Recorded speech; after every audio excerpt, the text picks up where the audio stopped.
Bulletin at 8, brought to you by number one news provider Eswatini TV. I am Nondumiso Vilagada alongside Nomakabiso Nkambule, and here are your top stories. His Excellency the Prime Minister Russell Dlamini has left Eswatini for Uganda, where he will be representing His Majesty King Mswati III at the 19th Non-Aligned Movement Summit for Heads of State and Government. The Minister of Finance, Honorable Neil Ruikenberg, says the ever-increasing prices on commonly procured goods does not only deplete government coffers but also adversely affect the economic stability of the country. The Ministry of Education and Training Under Secretary Nani Kimnisi says by February the 2nd, government, working together with micro-projects, will have completed reconstructing 54 schools that were damaged by hailstorms.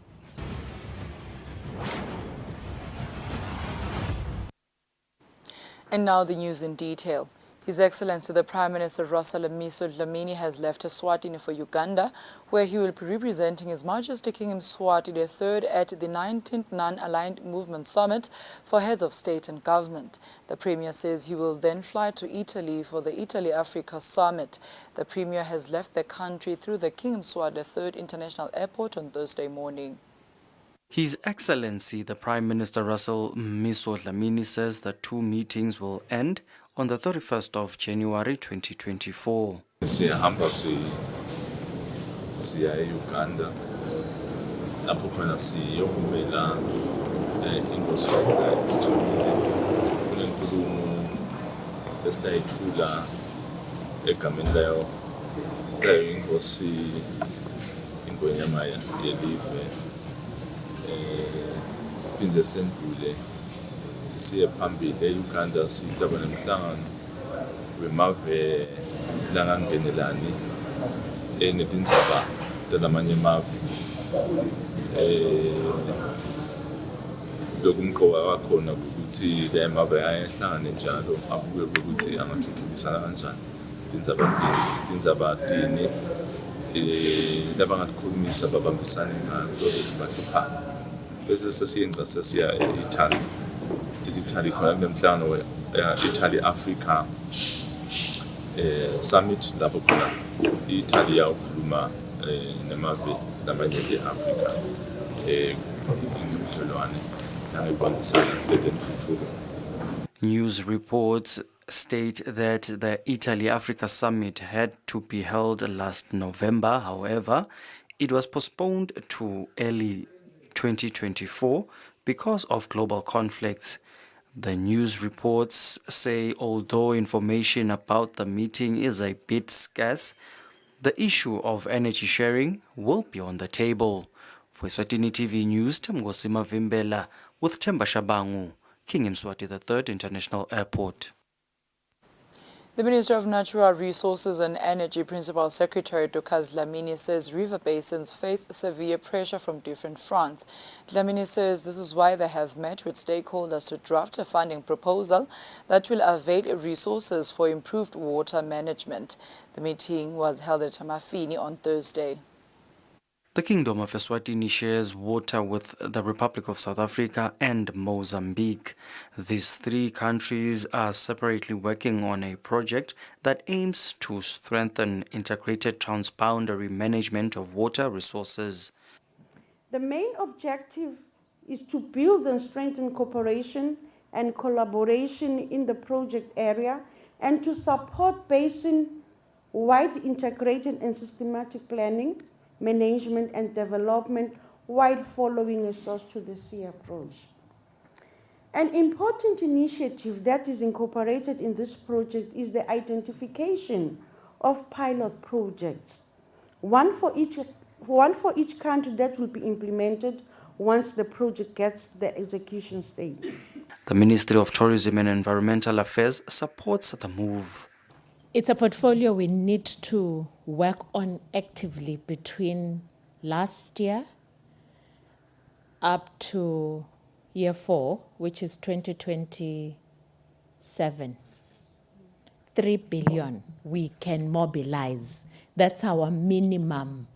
The United Nations Development Programme has also thrown its weight behind the project. Just to stress the importance of sustainable water resource management and the protection of vital ecosystems, linking these to the overall enhanced environmental security and livelihood. These river basins are not only a source of water, but they're also a source of livelihood for agricultural and other source of livelihoods. And so it's doubly important to ensure, because water is life. Without water, how do we live? How do we grow the foods and livestock that we need? The Kingdom of Eswatini plans to submit more funding proposals to potential donors so to ensure that the kingdom goes green. For Eswatini TV News, Temgosi Mavimbela with Temba Shabangu, Emafini. The Minister of Housing and Urban Development, Honorable Apollo Maphalala, says skills and resource sharing between municipal councils and communities around towns and cities is important in helping the country to develop. The minister said this during his visit to the Manzini city to familiarize himself with the operations of the council. Upon arrival at the Manzini Municipal Council chambers, the Honorable Minister of Housing and Urban Development, Honorable Apollo Maphalala, was received by Her Worship the Mayor, Nozipho Kamete, who thanked the Honorable Minister for taking out time to familiarize himself with the operations of the City Council. The Chief Executive Officer of the Manzini City Council, Lungile Dlamini, informed the Honorable Minister that the city has implemented projects worth about 300 million emalangeni in the last 5 years. The municipality is at consultation stage with the Ministry of Public Works and Transport for the construction and upgrading of the MR3 highway joining Manzini Interchange to Nazarene Cross Junction. Some of these projects are the Autism Respite Center, the tarring of about 65% of the country's roads, and the renovation of the city's main market. She also lamented the stoppage of government subvention to the city council. The constitution it's within 5 years, a single countrywide local government. And lenema synergies la rural na urban dichotomy. Normally, lokuvuleka kwemkhathi emkhathini nomadolobha netindzawo letisemakhaya. Was the competence of physical planning, housing and urban development. But we seem to concentrate it to declared urban areas. Council mandate to national. The Honorable Minister applauded Council for their hard work. The Honorable Minister is expected to proceed to other towns of the country to familiarize himself with their work. Reporting for Eswatini TV, I am Bongwa Dube in Manzini. The Minister of Education and Training Under Secretary Nani Kimnisi says by February the 2nd, government working together with micro-projects will have completed reconstructing 54 schools that were damaged by hailstorms. Mnisi says the reconstruction of the schools will cost government at least 47 million emalangeni, and these schools were those that were damaged by the December last year and early this year hailstorms. We're working very hard using micro-projects to attend to those schools that were affected, which amongst others may include San Filomena Primary, Luhlagotla, and also Mhupe High School. And as we speak, the contract is on site in all regions, as we also have 2 new schools in Manzini region that were affected, in Matapa in particular. We also have Gwalini Primary School here in Horo region. Also in the Shiselani region, we have 1 school. But we're attending with other stakeholders in government to ensure that the smooth opening of schools and every Swazi pupil or child access education as expected. So we are getting help from the Minister of Finance and other stakeholders, and we appreciate this kind of assistance, because this is an anomaly, something that came all of a sudden. It was unexpected on government's part, but government always put aside funds for such eventualities which were just not in our plans. As a ministry, we are delivering books as we have started, and the media can attest to that, as we have seen in the newspapers, and we're also starting to deliver food in all the schools.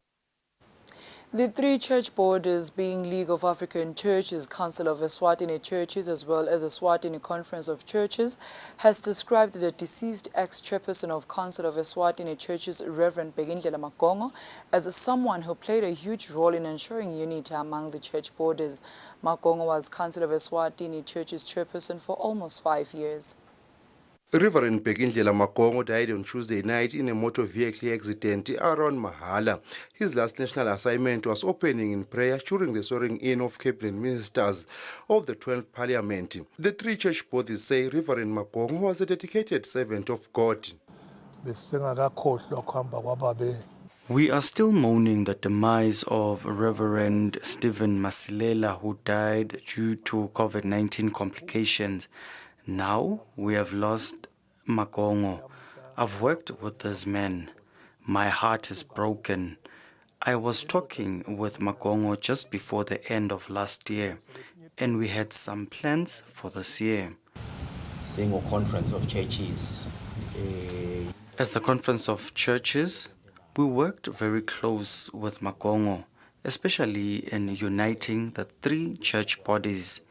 He is one of the men of God who had a great impact in uniting church bodies. You recall him at a time when we had the pandemic, COVID, where he really went out of his way to try to negotiate with the government that services are needed at the time when we've got a crisis.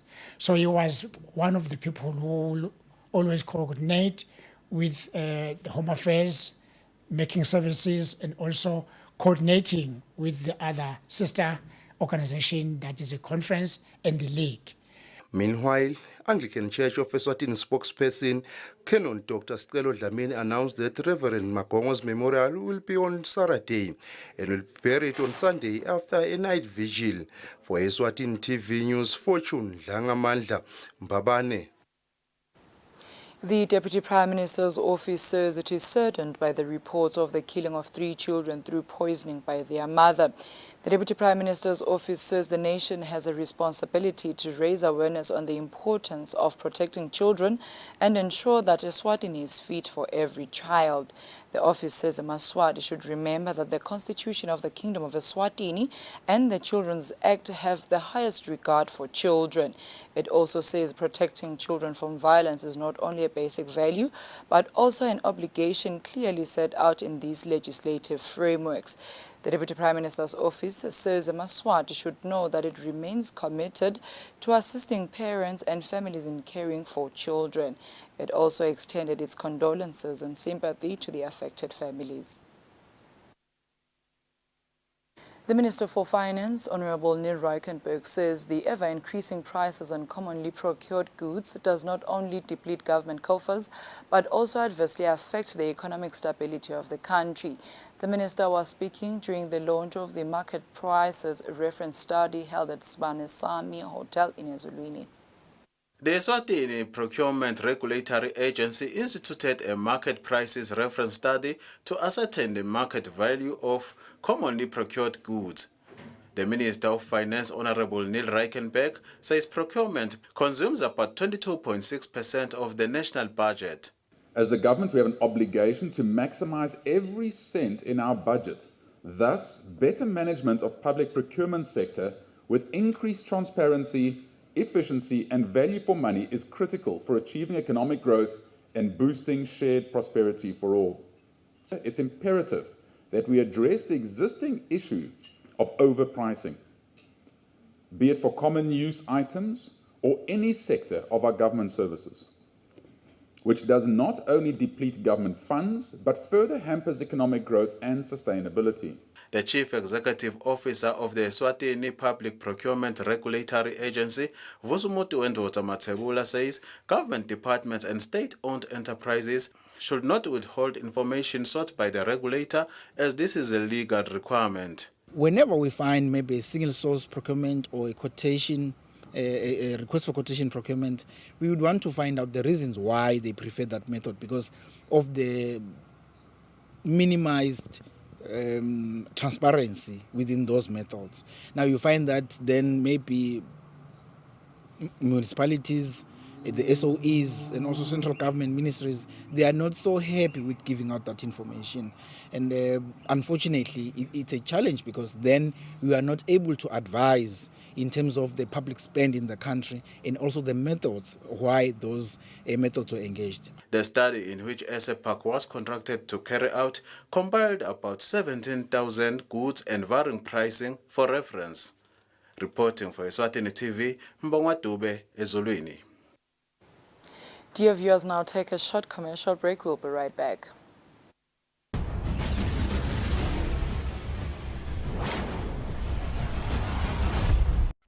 Today, you have a choice.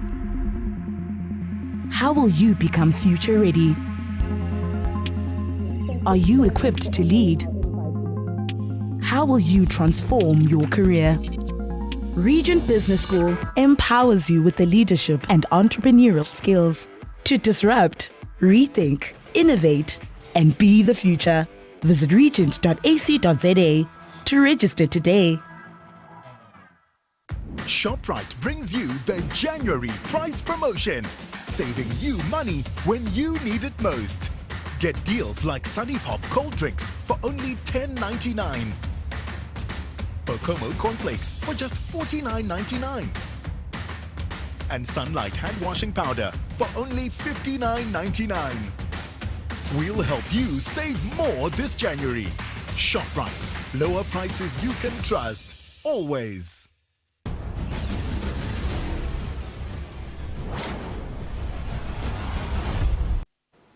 Welcome back. You're still watching Eswatini TV News. Eswatini Bankers Association cautions Maswati to be aware of scammers who are sending them fake in-contact messages. The scammers then ask unsuspecting receivers to send the money back. The association's chairperson Mvuselelo Fagudza says the Maswati should pay attention to the text messages sent by the scammers as they indicate that they are from mobile numbers instead of banks. The scammers normally plead with the Maswati to send back the money they have received. This is one of the scammers trying his tricks. Actually, I was sending the money to my family and I mistakenly sent it to your number. If you can notice, my wife's name appears in that message you received. Don't you have e-wallet? I don't know if you can be able to assist me by sending back the money. If you can send it back, I will give you a commission of 300 Malangeni. I know that you might think this is a scam, but trust me, it is not. Eswatini Bankers Association chairperson Vuselelo Fagudze says Maswati should remain vigilant as scammers are all out. If a person calls you back and the person doesn't call from the bank, then you must know that this is not something that you need to attend to. And secondly, as a receiver of this amount, you need to know your account. It is very important to go to your account and check that and verify if any deposit has taken place, because often these people have not deposited any funds. They are wanting to take your own money, and in the moment of confusion, you can find yourself sending money to a person that is actually belonging to you. So it is very important to verify that my balance was 2,000, did it grow by 3,000 or not? And if it didn't, please ignore those calls. And if it did, please don't interact with the person, right? Phone your bank directly to help you deal with that situation. Don't deal with a third party unless you know the person well, maybe they are relative, and you know that they sent the money to you by mistake. It is not often that a person sends you money by mistake. Some of the scammers will claim to have gotten jobs for a Maswati, so they should pay money for medical tests, while others promise a Maswati that they are listed among beneficiaries of government assistance, so they should pay money. For Eswatini TV News, Fortune Dlangamandla, with Themba Shabangu Mbabane. In our international news, Zambia has commenced the administration of the oral cholera vaccine. This comes after an outbreak of the disease last year, October, and it has claimed over 400 lives of the Zambian people. The distribution of the vaccines has been confirmed by the Zambian Ministry of Health officials. According to the Ministry of Health officials in Zambia, the countrywide cholera outbreak has killed so far 412 people, 30% of which were children under the age of 5, and sickened almost 10,000 people.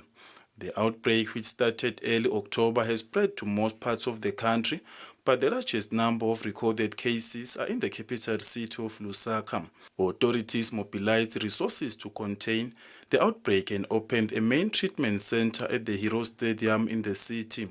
The outbreak also prompted the government to postpone the reopening of schools.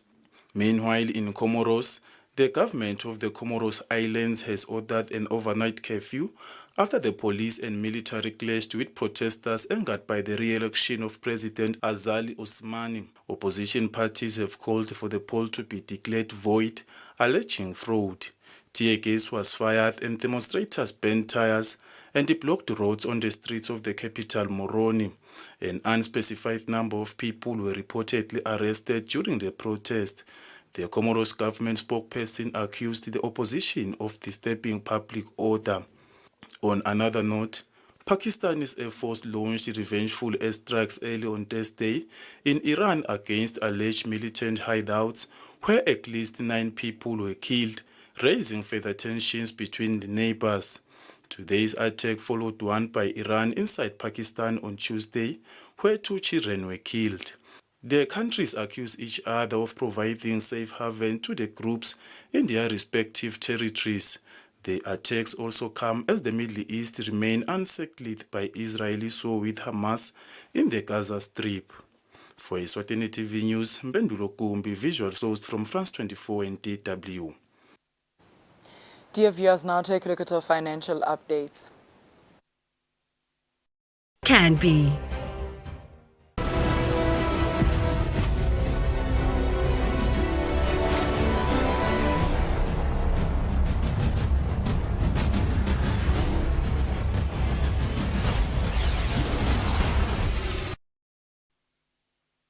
In our sports news tonight, Eswatini Football Association has spent around 3.5 million emalangeni on stadiums, rentals, accommodations and other necessities to host Sihlangu CAF and FIFA competitions in the last 2 years. The association says each game costs 700,000 emalangeni compared to only 5,000 emalangeni per game that is spent when Sihlangu plays at home, either at Somhlolo National Stadium or Mavuso Sports Centre.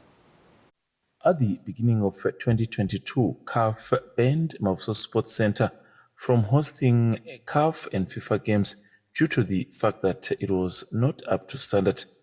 Banning Mavuso was just the last hope, as at that point Somhlolo National Stadium had already been banned.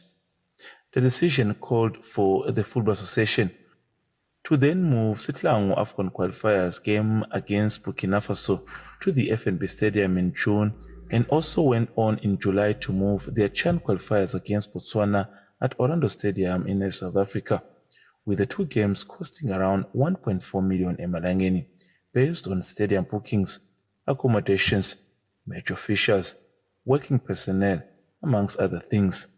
In 2023, the costs were higher, as a total of 3 games hosted away. The association spent around 2.1 million emalangeni, which brought a total of around 3.5 million emalangeni for the duration of the 2 years.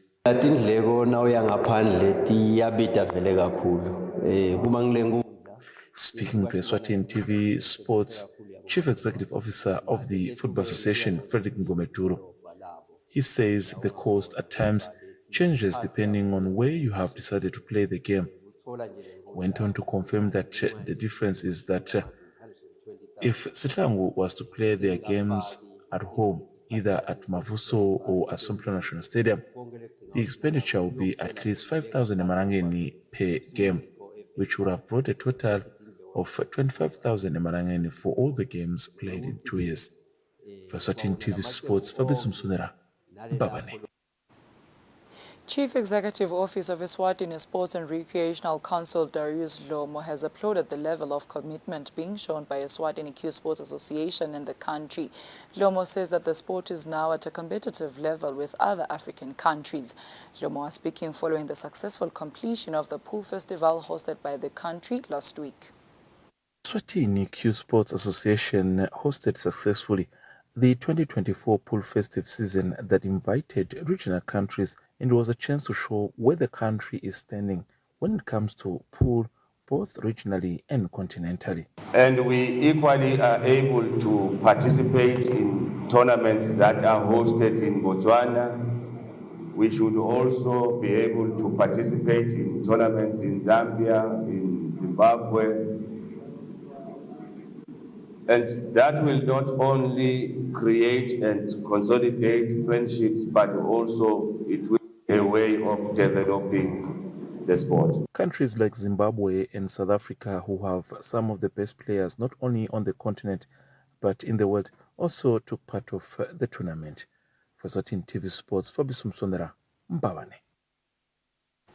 That is all we had for tonight, but before we wrap up, we'll take a quick recap of today's headlines.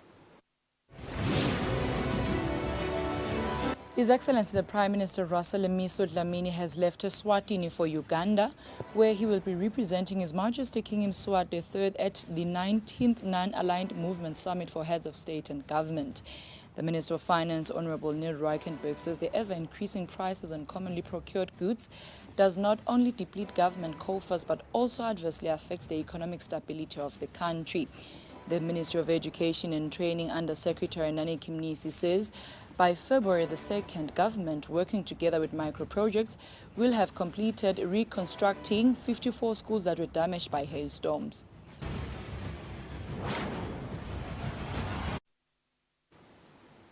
That brings us to the end of our news bulletin tonight. Up next is the weather forecast for selected towns. Good night, Eswatini.